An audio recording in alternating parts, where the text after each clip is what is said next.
There's a cat over here. There's a cat over there. And the wrong one died. And the wrong one died.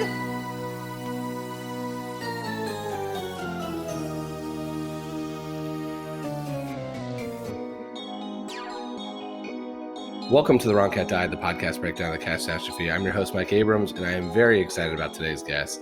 He has been hosting his own comedy show called How to Live a Jellicle Life, Life Lessons from the 2019 hit movie musical Cats. So welcome, Linus Karp, and thank you for joining me. Oh, thank you so much. I'm so thrilled to be here. I'm excited because I did get to watch your show, and it is hysterical and so fun. So I'd love to start, though. I always start at the beginning, which was, did you ever see the stage performance before you saw the movie? And like, when did you get introduced to Cats, the musical, not the 2019 movie? Well, thank you very much, first of all. I actually went into the cinema not knowing much about Cats at all. I'd never seen the stage version.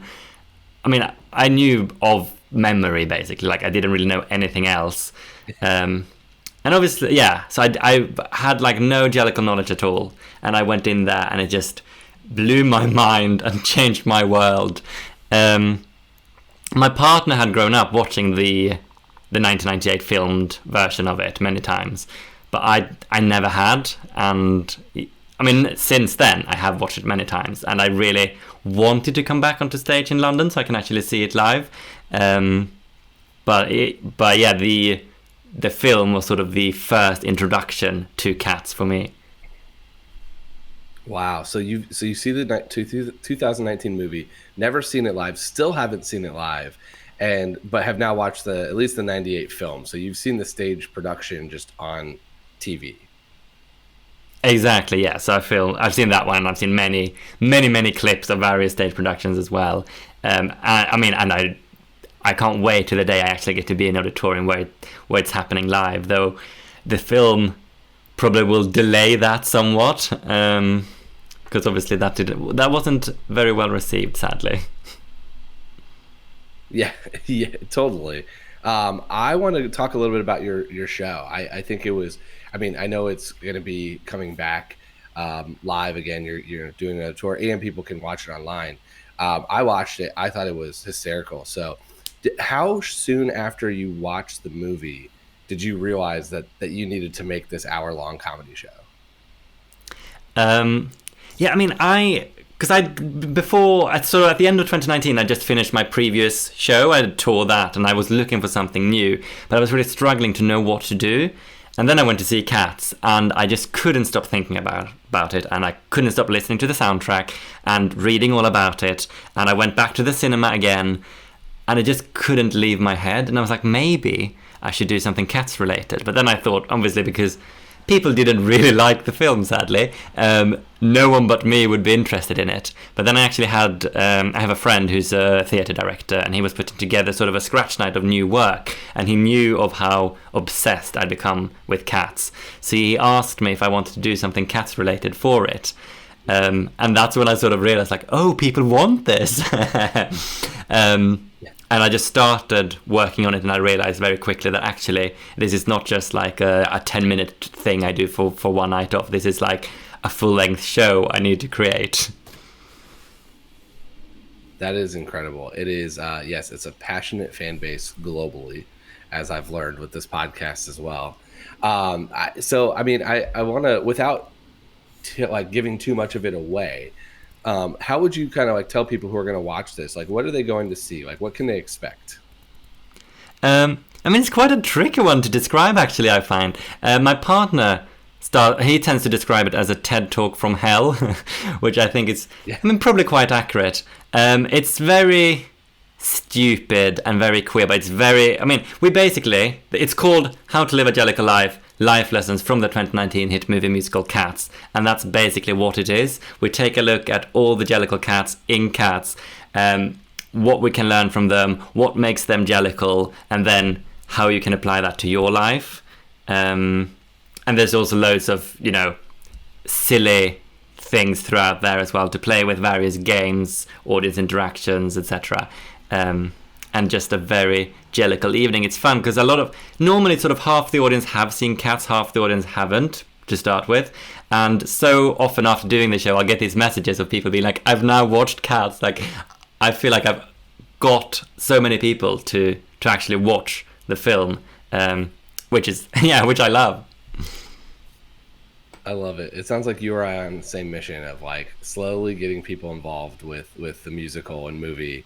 The TED Talk from Hell is interesting. That's kind of a funny way to think about it, because I was trying to explain to somebody, knowing that we were going to have this conversation, what I watched. I'm like, well, it was a really funny stand-up comedy show, but it was like a PowerPoint behind you, and you were using like very clever ways to bring in the content behind you and the like multimedia to like enhance your comedy. And so TED Talk is a very I love that as the way to think about it.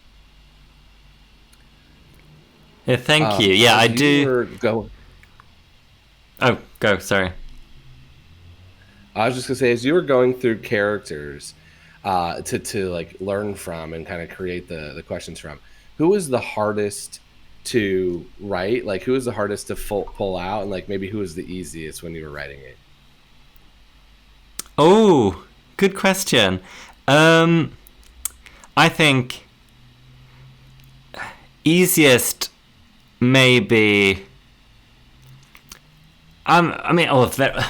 So many of them are such great characters, and I feel like what was hard many times was actually cutting it down, because I was like, I could do this so much longer, but then you wanted to keep it like fun and short and snappy. Mr. Mistopheles is my favorite, so him I could definitely have done it much longer about. I feel McCavity you can have so much fun with. Bustopher Jones, I had this long bit written, and then I sort of cut it down because I thought actually keeping it really short and it's probably would just works much better for the comedy aspect of that one. I think the harder ones are always the ones that don't necessarily have as much personality, I guess, in the film. The ones that are harder to define.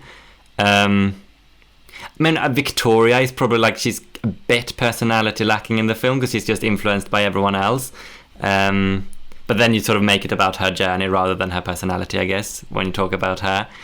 And I don't know. I feel like I've given all the Jellicle cats in Cats so much thought. So actually, when I started writing it, the problem was having too much rather than not enough for all of them, really. Yeah, it is. I think that brings up an interesting question I have for you, which is, you base this around the 2019 movie, which gives a pretty good indication of them compared to the stage personalities. Like, you get it's fairly aligned, but there's also this like entire fan Wikipedia page, and me talking to other cast members, like, we filled in a lot of blanks on the personality. How much did you bring from the outside world in, or was it really all just the 2019 movie and what you kind of thought from that? This one is just the film. And as you say, obviously, like, a lot of the cats are similar to the stage version, but there are some that are quite different as well. And I thought, for this one, I'm just going to focus on how they're portrayed in the film, because somehow that's even weirder than how they are in the stage show. So I just stuck to the film version for this.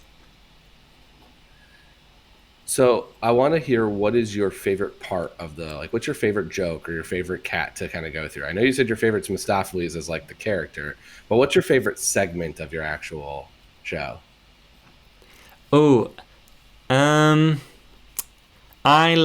think I really like when I start talking about the reviews and that becomes quite conspiratorial.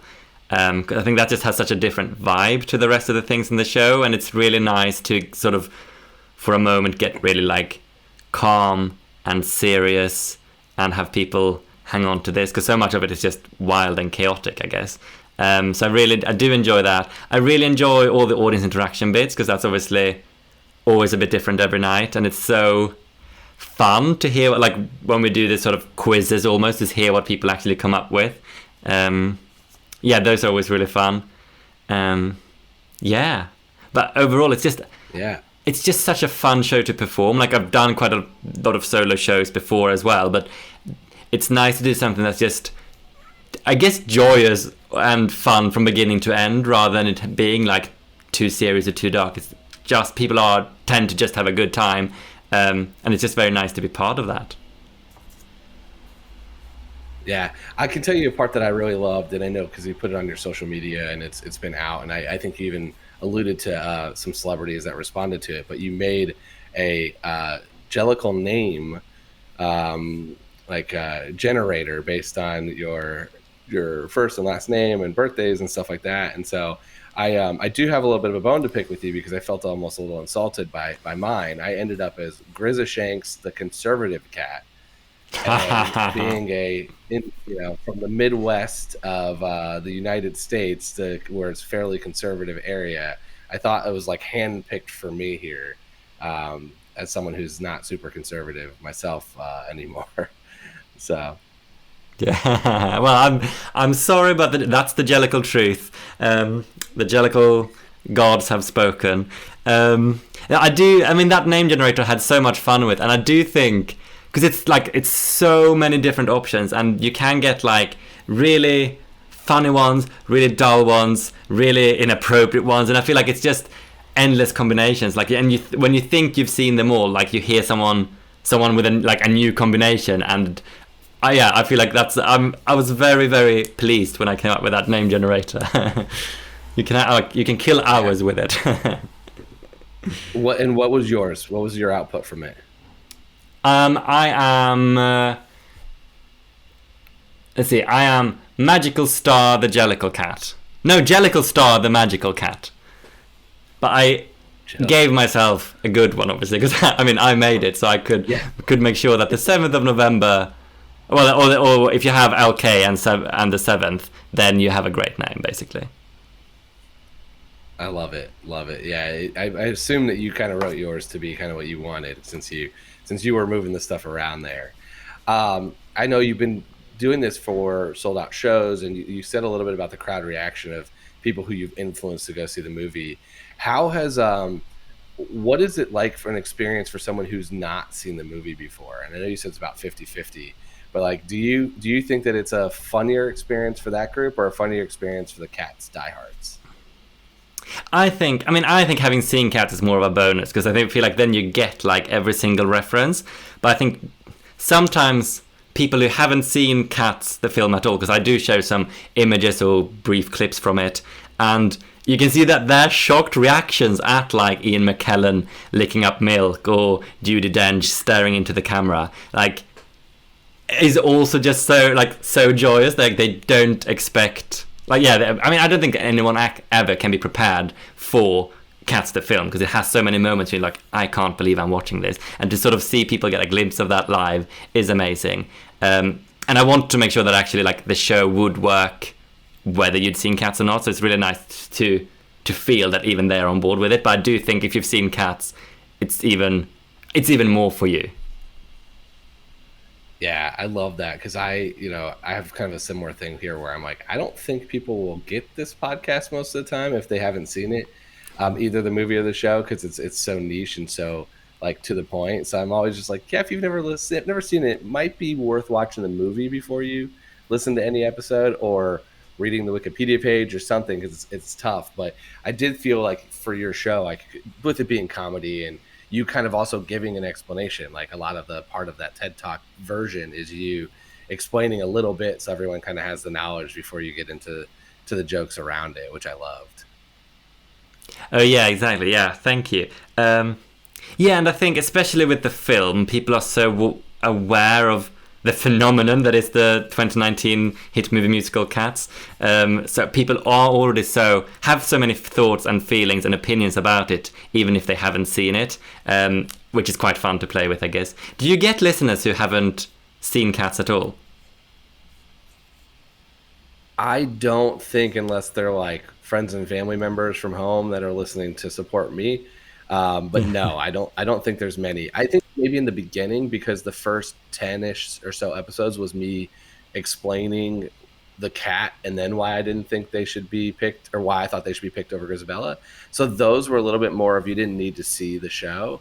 But the interviews now with other cast members and fans, it's kind of hard if you've not seen at least some interaction. You have to have some knowledge, because otherwise we're talking deep character analysis of a cat's name that you might not even know who we're talking about. So it is a little bit more challenging for this particular thing. But I know that I'm in a lane that is meant for a certain group of people and only a certain group of people. Yeah, absolutely. And I think that's what I love about it. I love when you can talk in detail about it rather than having to be too, like inclusive to everyone. And just feel like really discuss. I mean, because I'm just so fascinated about the Jellicle community. Like, I want to know all their relationships and, who's doing what with who and why they are like they are. That is my mission of this podcast, is to figure that out and then slowly influence people who maybe have not thought about that, who are in the show, thinking like, oh, I haven't thought about that relationship, but maybe we can play into that, or maybe we should play more into this one than that one. So I do love it, and I think you're doing the Lord's work out there, getting more people being knowledgeable about cats with your show. Yeah, that's the goal. So I want to hear a little bit about, for you, like, let's talk a little bit about the movie, because I'm always am a little fascinated when, and you're the second person I'm talking to recently that your first interaction with cats, like real true interaction besides memory, is this 2019 movie, which is was not well received for the most part. So how would you describe the movie? Are you a fan of the movie? Did you just see it as a comedy vehicle? Like, what was your real take on it when you first saw it? Oh, yeah, so I went to see it with my partner and my flatmate because they wanted to go and see it. And this was kind of like in January 2020. So, it'd already been out for a little while, but I hadn't been too bothered about it. So I just went along because they wanted to see it. And we sat down in the cinema, and like, from the beginning, like the first number, it was a bit like, I don't know what's going on, but I'm so into this. I feel like, in a weird way, it just felt like a super long music video that's just like really interesting visually, but a lot of it doesn't really make sense. But you're still like, I was really enjoying it, and I hadn't really listened to the music before, and I really love the music, and I mean, I think what makes Cats the film so special is that it's amazing and brilliant and awful and terrible at the same time. Like, you have the beautiful music, you have amazing performers being incredible, and like Judi Dench, Ian McKellen, Taylor Swift. Like, it's such a weird and incredible lineup, and most of them do really good performances as well. And you have that, like, visually it looks nice, and then the very weird effects, the sometimes ridiculously terrible script, and a sort of like forced plot into it. And I just feel like watching it, what I keep thinking all the time, every time I watch it, really, it's like, I just can't believe this was made. Like, they had $100 million budget, and they got all these stars and all this talent on and off camera involved, and this is the end result. And I just find that so fascinating. Like, I have the best time watching it, and it just makes me so happy. But I obviously see my love for it is both genuine, and I also love it for the reasons that is just hilarious and weird and questionably made. Yeah, you nailed a lot of the things I think are so interesting about it, which is they got great stars, they got great dancers, they got great performers. They had a very successful at that point it was probably 39 years of a show that they had as a vehicle, but they made a lot of really questionable decisions, and I think they assumed that a $100 million budget and these big names was going to turn it into a good movie, and instead they didn't actually make a good movie. They made good performances and good, like, some good pieces of a movie, but they didn't make a movie. They made, I think I like your description of a music video, like a very long music video. That is what it felt like, but with really weird editing, never felt finished. And I feel like it almost hurt the stage production, because the stage production is so brilliant and, a unique experience. And this forced plot with extra dialogue and a fake conflict and resolution that doesn't really exist all was kind of added in to make it more Hollywood, and it kind of flopped, and now everybody is distancing themselves from it pretty quickly. Yeah, absolutely. Like, it's definitely damaged Cats, the musical, so much. And I mean, which is such a shame, because, I mean, especially because I just can't wait for it to be back in the West End or in the UK generally, because I really want to experience it live. And yeah, I think like it's so tainted by the film. Because they probably. I think the problem with the film is just that Tom Hooper wasn't like, he could do whatever he wanted, and he wasn't questioned, and he probably coming from the success of the films he'd done, thought that he didn't even need to know what he was doing.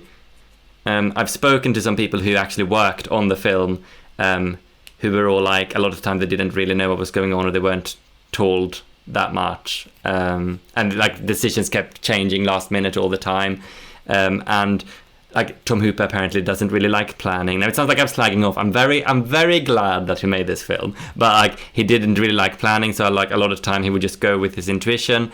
And having watched his commentary of the film as well, he does seem like a very humorless person. So to have him write these like comedy, like the jokes in the film basically that are so unfunny, which sometimes just makes it even funnier. It's just such a weird vibe, because I feel like the film simultaneously tries to be like almost like an animated family film, but also like a really grown-up drama, and they want to give it this like sense of realism, like he did with Les Mis, with people singing live. But actually the difference is that Les Mis is about war and like drama like that, whereas Cats is like, oh, it's a cat singing about trains. Like, it doesn't work that way. Basically they need to choose either or, and there's probably a reason why. I mean, the success of the stage show just can't be translated onto the screen. Like, they've been trying since the early 90s, and they never made it work up until 2019, which obviously didn't work very well. I mean, if you look at it critically or financially, so it's probably a reason why it took so long before it was made. Yeah, and I think you hit on a couple of things I like there. One is that it's time since '98 when the stage production just shot as a film. It wasn't really a movie; it was just a pro shot of the stage production. But I also think you highlighted the humor and darkness and not darkness, but the show kind of has some of that as well. It's like a lot of kids go to the show, which I don't agree with, but it's also a very dark premise. It's a little bit of a redemption story of a cat that has left before some bad things have happened. There's a sexual abuse plot line that's very well established in the show. There's an orgy in the show. Like, there's a lot in the stage production that's kind of like glossed over, that is very dark and heavy. So I do think like the movie kind of needed or tried to do the same thing, which is interesting. That it's like, to your point, they tried to be this like dramatic piece, but also fun enough to bring everybody, which kind of feels a little bit like what the stage production does. But I want to ask you a question about this, because I do think like the 19 movie flopping, I feel like also, I thought a lot about this, also helped, because I think if it was just like an average success or somewhat well done, but not great, like I don't think a lot about Les Mis' movie much anymore. But I do think a lot of people still think about the disaster that was Cats. So I wonder if there's like, by not being either so incredible or so mediocre, by being so like polarizing, they actually might have extended its life by making it so like people are going to talk about it for a long time, because it feels very Rocky Horror Picture, where there'll be an extended life of people seeing it because of how crazy it is. We'll be right back after a short break. Yeah, absolutely. Yeah, that's a very good point. Absolutely. Like, I don't think anyone would be brave enough to put on the stage production too soon after the film necessarily, or like on like Broadway or the West End at least. Obviously there are touring productions in various places, but just because the film's probably put some damage now. But I mean, there are already like these fan screenings of the film, like Rocky Horror Picture, and so on. So like, and people, yeah, it is so. Whatever you think of the film, it is so memorable. Like, you'll never forget it. If you've seen Cats. So yeah, you're probably right. Like, it will probably extend the life of Cats ultimately. And So that, yeah, that's very nice. And it's funny, like you were saying about the Cats being a kids show or family show. A lot of families actually go and see Cats. They bring their kids. School trips go and see Cats, despite it being so dark. Like, if the characters were not cats, if they were human characters, it would never, ever, ever be seen by kids. But somehow, just because they're playing cats, wearing these very tight leotards, grinding on each other at times, it's acceptable for young kids to go and see it somehow, which is just very funny. And that's why, as and like, I don't think it's hard to point out why that's all of a sudden acceptable. There's like points where it's like, if you're really young, it doesn't really matter. It's all going to go over your head, and it's just cats singing and dancing.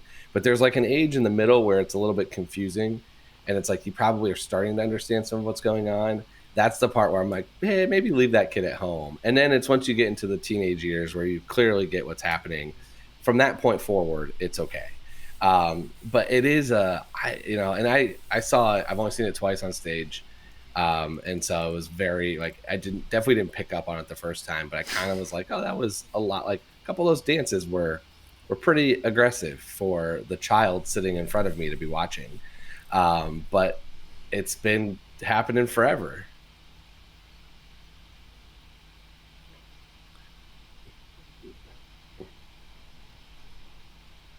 Yeah. Yeah. And that is so yeah, it is just so funny. And people were criticizing the film for being like too weird and sexual, but actually the film is less weird and sexual compared to the stage show. Like, they're thrusting in each other's faces and stuff, and but somehow, because it's on stage and because it's not done by, you know, big Hollywood stars in close-ups, it doesn't maybe feel the same way. Yeah, it would definitely felt less sexual in the movie than in the stage productions. But I think, you also have, like, to your point, the way that they shot, like, the close-up of Jason Derulo was in the unitard was fairly sexual, and it was just him quick up versus, like, a lot of Tugger song is extremely sexual, but it's a wide angle, you know, him kind of running around the stage, very different. Yeah. I was speaking to someone, actually, who was one of the dancers in the Rum Tum Tugger number, who said, like, on the first take, when he sort of, like, he makes his entrance and jumps onto the table, he shouted, "Pussy party," and that was the line they actually had. So his entrance line, like, when they were rehearsing, was "Pussy party," jumping onto the table, starting the song. But that never made the film, which is just, interesting. Love it. Absolutely love it. Okay, I want to go to our rapid fire. So I want to think about the stage production, which I know you haven't seen. So let's think about the movie, the 1998 movie, not the 2019 movie. So if you got to play any cat in the 1998 movie, who would you want to play?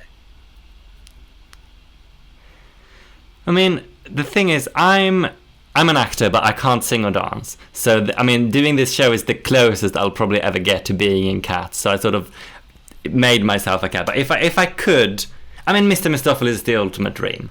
Like, I'll never ever get to do that. But to be able to leap around like that and be like the queer icon, Mr. Mistopheles, that would be a dream.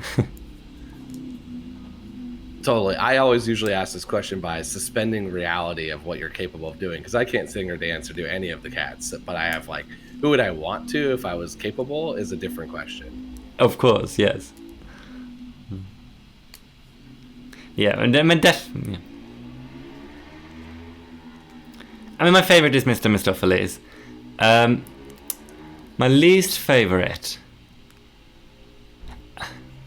If we're looking at the stage version... Yeah. Is that the same for the movie? Maybe still Buster for Jones. I feel like there's not that much to his number. It's quite a boring song. It's just a bit of like a fat joke. Yeah. That's probably my least favorite. Yeah, totally. What is your favorite song from the movie? Or from the show, sorry. With the movie, you also have James Corden playing him, so that doesn't help.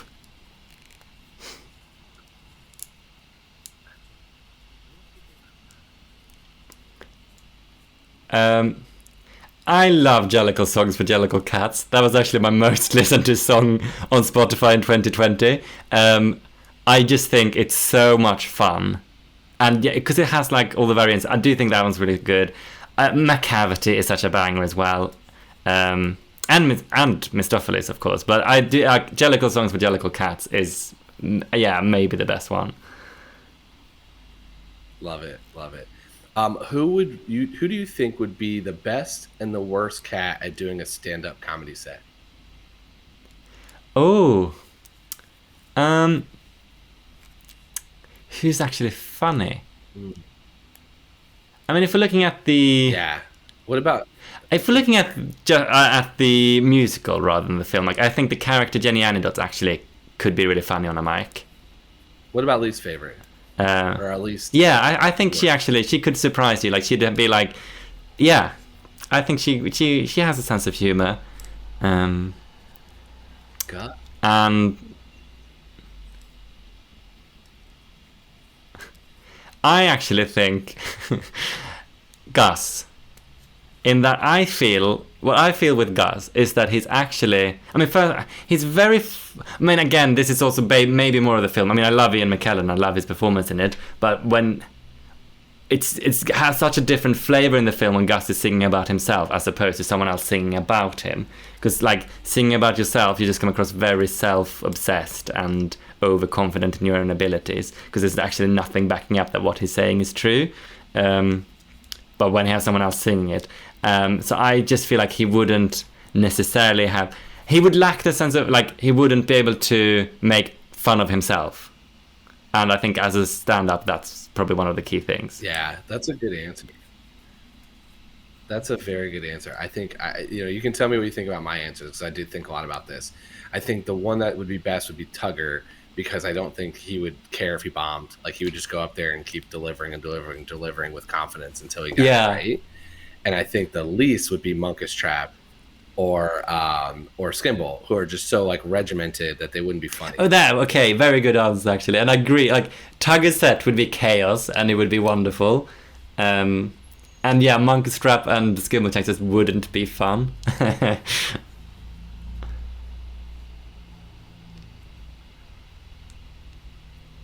Oh, yeah. No, I mean, they would be good. I mean, provided they get to do it together, they would be really good. I think Bomballerina could deliver as well.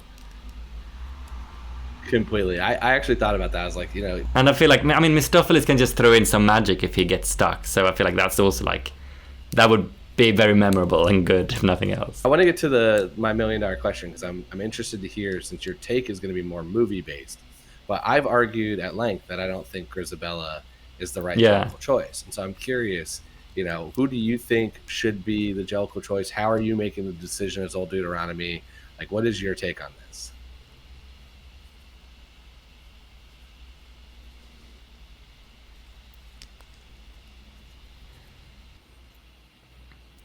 Yeah, I mean, I'm not with you. Because, well, I guess people seem to think, obviously, often that they made the Jellicle choice. But I don't think I agree with it. I don't. It's hard. It depends on what you would say qualifies you to be. Like, Grizabella is the one who's been, like, she's had a tough time and missed it herself, but, like, she deserves a second chance in that way. Like, she has to have a better life, or her life at least could be greatly improved. Great long full life. Like, he doesn't need saving in that. I mean, he's very old and ill now, so obviously that would be why he would deserve it. But I feel like Grizabella is still a stronger option than Gus, and a lot of the others competing for it. I mean, Skimbleshanks has a great trains. What would he do if he's reborn? He doesn't need to be reborn yet. I mean, Rumtum Tugger obviously not win. I guess Jenny Anidots would be another option. And she's still, she has a great time with her cockroaches and her mice. She doesn't like. I actually do think Grizabella is probably the right decision. I like that you just walk through all the the thoughts. It's like a show live here. We're just going through each one. Who do we know? But I do think you asked the question right up front, which is what I'm curious to hear your take on, which is, what is the deciding factor? Like, how does Old Deuteronomy make the choice? Since you only get one one Judi Dench version of that decision versus, we don't know last year or next year. So what do you think that answer is? Yeah, I mean, I've got as well, and I wonder if it varies from year to year. Like, I sometimes, I know I've compared it to Eurovision, which is obviously very big in Europe, where all the countries send like a singer. And it tends to be quite funny because it tends to be different, obviously the different winners every year, but like a lot of music winning every year. So like one year that like a big ballad wins and the country will try and send a ballad, but actually that year it's like a really sassy pop song that wins. Always varies. So I feel like Grizabella maybe wins this year because last year there was someone who won, like Gus, who won, for example. Maybe there was like a cat who'd done amazing things all through that, and then that's why like, oh, this time we're gonna give it to an outsider who's had more of a rough time. And yeah, so like it might vary year to year.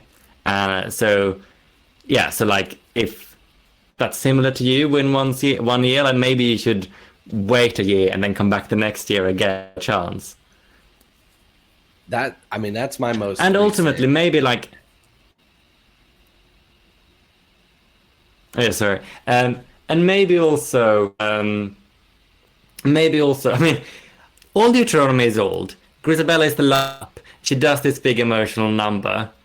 I mean, and especially in the film. I mean, in the film is such a weird thing, because obviously the cats are kidnapped, and some even come back when she makes the decision. So in the film, it's a bit like, well, Gus and the competitors are stuck on the barge on the Thames. They're not even here. It's dawn. All Deuteronomy decision. Who is she gonna give it to? The only one there is like Grizabella or Mistopheles, who's not competing for it. He just shows off his magic skills. Or Rum Tum Tugger, who's not really competing for it. Like, well, she's gonna give it to Grizabella because she's kind of the only one there who kind of would get it. So like, if some of the others hadn't been kidnapped, then maybe it would be Gus, but he's not even there. I love that thought process because I hadn't thought about it that way, which is your version of like why is because Tom Hooper wrote in his own way to make his own decision by eliminating choices, by putting him in the kidnapped barge that they had versus, so it's only Grizabella as the only option, which is his way of trying to make some sense into the decision himself, it seems like. Yeah. So who knows? Absolutely. Who knows? Like maybe Jenny Enidots or Gus would actually start if they hadn't been kidnapped. I do love that. I think I also love the Eurovision comparison because it feels spot on. I actually my original joke was that I thought it was X Factor, and so I was watching a singing competition, a different one, because I saw Leona Lewis as my first stage Grizabella, and it felt very X Factor. And that's like very Eurovision, where it is a different type of thing each year that wins. It is a lot of like competition, but because of that, it doesn't almost eliminate. Like I think it's kind of thought in the show that there's only a handful really competing for it. And I know that that's true because there's been told to Tugger, like, you're not in the running, but you're going to go sing. And that's not the case in Eurovision and the X Factor, where it's like everybody's really in the running. Like it's a singing competition. Age doesn't matter in that. It's all about just who's going to perform best, which is a different question than who's most worthy or who's like, the other kind of things, or who's available because McCavity kidnapped the rest of them in the movie. It's like a different answer to that question. Yeah, but even in X Factor, though, people get their narratives. It's like, oh, it's this girl who is really young and she doesn't, like, oh, her parents died, so it's really tragic, and oh, that's why or there's this older person who's been trying so hard with their entire life, but now maybe now this is their year, or so on. Like, that does play a big part into it as well, I feel like, in those types of competitions. So that probably plays in. I mean, the Jellicle exclusively a singing competition, and I mean, as you've talked about as well, like the fact that all Deuteronomy is definitely the related or the power to many of the competitors makes it even weirder.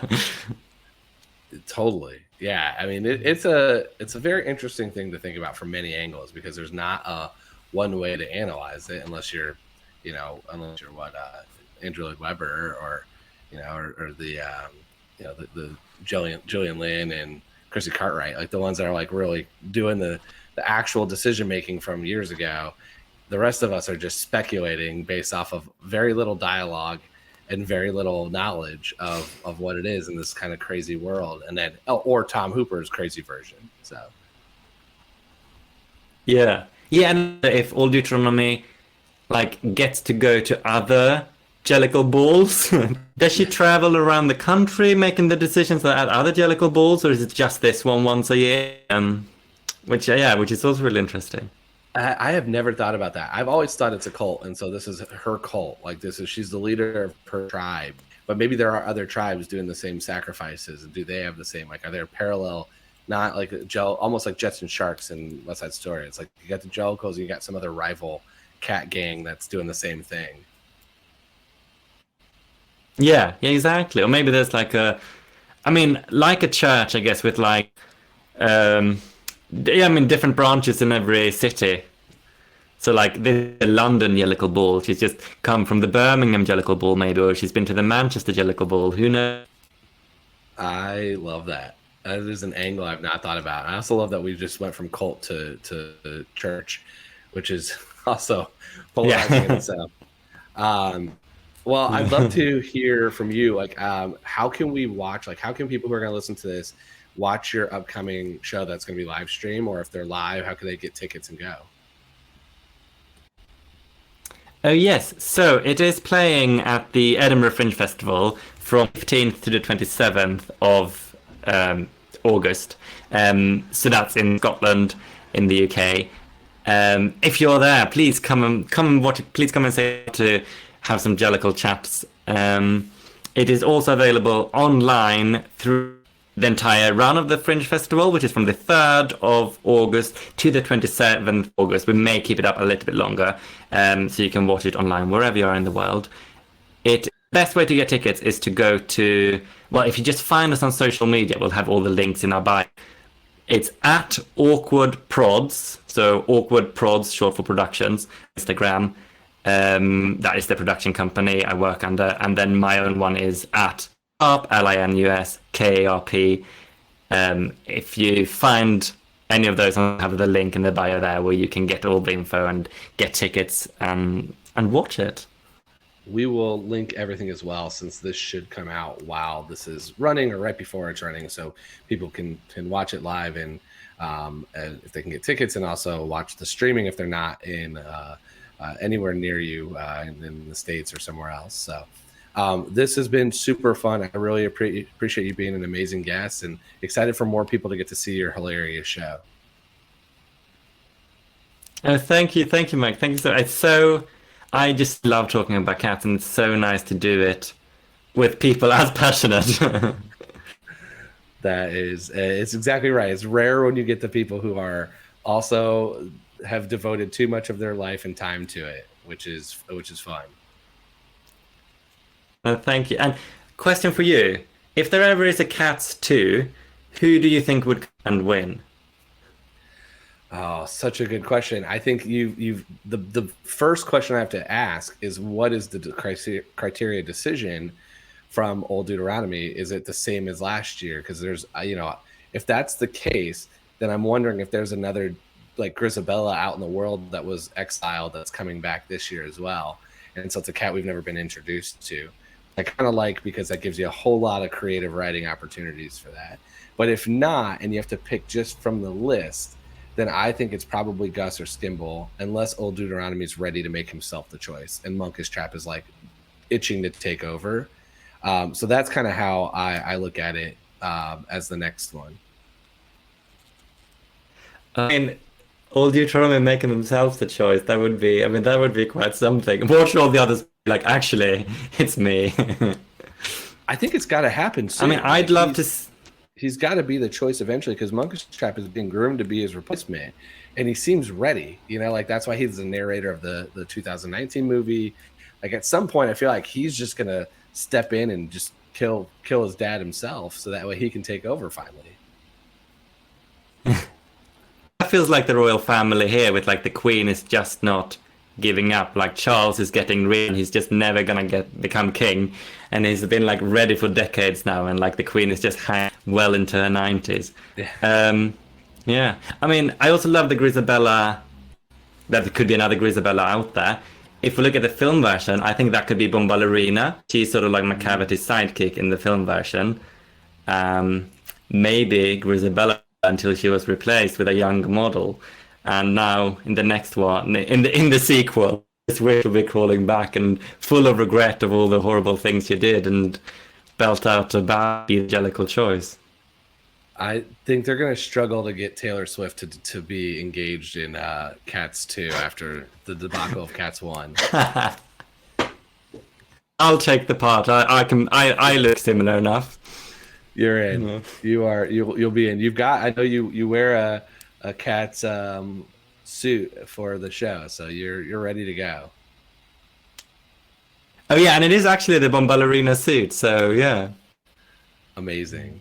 Well, this has been an absolute blast. I appreciate you coming on, and I hope so many people that listen to this get to come see your show because I found it absolutely hysterical.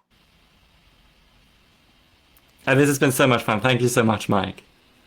And thanks everyone else to listening to this episode of The Wrong Cat Died, the podcast breakdown of the catastrophe. To follow along, you can subscribe on Apple Podcasts, Spotify, Stitcher, or anywhere else you listen to podcasts. Follow us on Twitter, Instagram, and TikTok at The Wrong Cat Died, or check out our website, thewrongcatdied.com.